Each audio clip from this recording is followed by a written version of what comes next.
थोड़ा इंटरप्ट हो जाने के कारण फिर से पार्ट में बट गया वीडियो। तो दूसरा आगे जो हम चर्चा कर रहे थे कि 19 नंबर जो है वो 1/sin x into cos cube x है। अब देखिए इसमें 1 पावर है, इसमें 3 पावर है, दोनों को ऐड करेंगे तो जो पीछे भी बताया था m प्लस n जो है वो इवन हो जाएगा। तो इसलिए हमको tan x को t मानना होगा, और tan x को t मानने के लिए हमको जितना साइन है फिर उतना ही कॉस से उसको पहले डिवाइड करना पड़ेगा। अब इसको डिवाइड करके इससे कैंसिल करेंगे तो यही बचना चाहिए, इसलिए मैंने cos टू द पावर 4 डाल दिया। अब ये साइन बाई कॉस तो 10 हो गया, अब कॉस को ऊपर ले गए, ये सेक हो गया।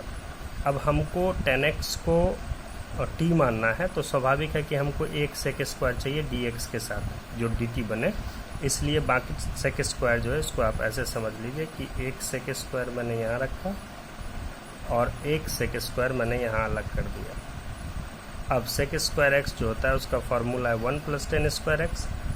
अब इसलिए मैंने ये डाला। अब दोनों को अगर सेपरेट करेंगे तो 1/10 और tan square by 10 that is 10।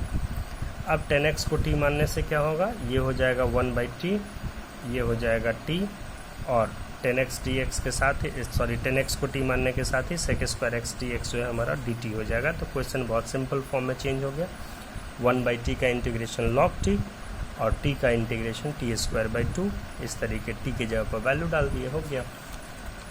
अब आता है कि कुछ क्वेश्चंस जो बच्चे को भारी लग सकते हैं उस पर मैंने चर्चा किया है, जिसमें एक 21 नंबर है साइन इनवर्स कॉस एक्स। हमने इन्वर्स ट्रिग्नोमेट्रिक फंक्शंस पढ़ा है, इसलिए जानते हैं कॉस को हम चेंज कर देंगे साइन में, तो साइन और साइन इनवर्स कैंसिल हो जाएगा, बचेगा π/2 - x। π/2 चूँकि कांस्टेंट है इसलिए ये बाहर हो जाएगा। अगर हम π/2 dx लिखते भी हैं, ये कांस्टेंट होने के कारण बाहर हो जाएगा, जो कि यहाँ पर लिखा हुआ है। और ये x है तो x का इंटीग्रेशन हो जाएगा x²/2। एक क्वेश्चन 13 नंबर है, इसमें आपको फार्मूला यूज़ करना है cos 2 थीटा का। cos 2 थीटा का फार्मूला होता है 2 cos स्क्वायर थीटा -1। तो इसी फार्मूले का इस्तेमाल हमने किया है, और ये इस पर, ये इस पर। अब जब ब्रैकेट खुलेगा तो 1 कैंसिल हो जाएगा, बचेगा 2 cos square x minus 2 cos square alpha. 2 common हो जाएगा, cos square x minus cos square alpha. अब a square minus b square को फिर मैंने तोड़ दिया a + b a - b पर, ये कैंसिल हो जाएगा, बचेगा cos x + cos अल्फा। यहाँ पर एक इंटरेस्टिंग बात है, cos x जो है उसका इंटीग्रेशन तो होगा, लेकिन cos अल्फा कांस्टेंट है इसलिए बाहर हो जाएगा। यहाँ पर गलती करने के चांसेस है।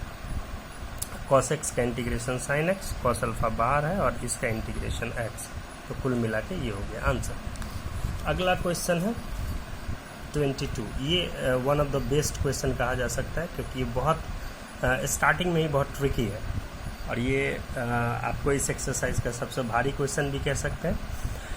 इस क्वेश्चन में क्या है कि आपको इसका इंटीग्रेशन करना है और कुछ नहीं दिया हुआ है, तो हम लोगों के प्लान में ये होना चाहिए कि ऊपर में साइन होना चाहिए और ये दोनों चीज़ होना चाहिए। तो उसी के लिए हम समझने के लिए आपको पहले इसको साइन a - b से ऊपर नीचे मल्टीप्लाई कर दिया।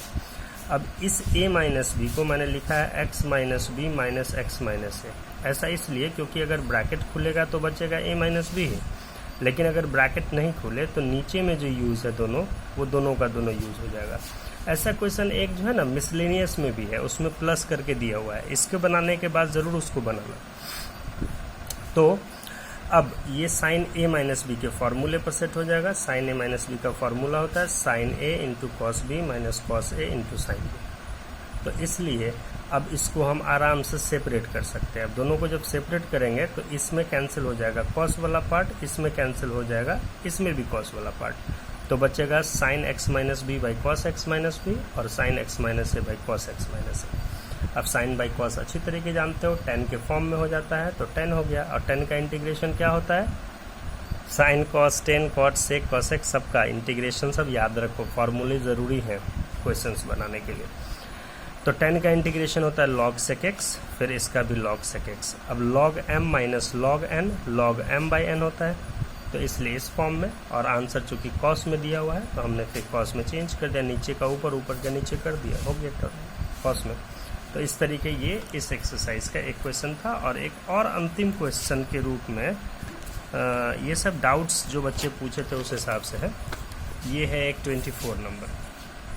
24 नंबर में e to the power x into 1 plus cos x by ऐसे दिया हुआ। इसको आप ऐसे लिख सकते हैं 1 cos square e to the power x into x और इंटू में e to the power x into 1 plus x dx।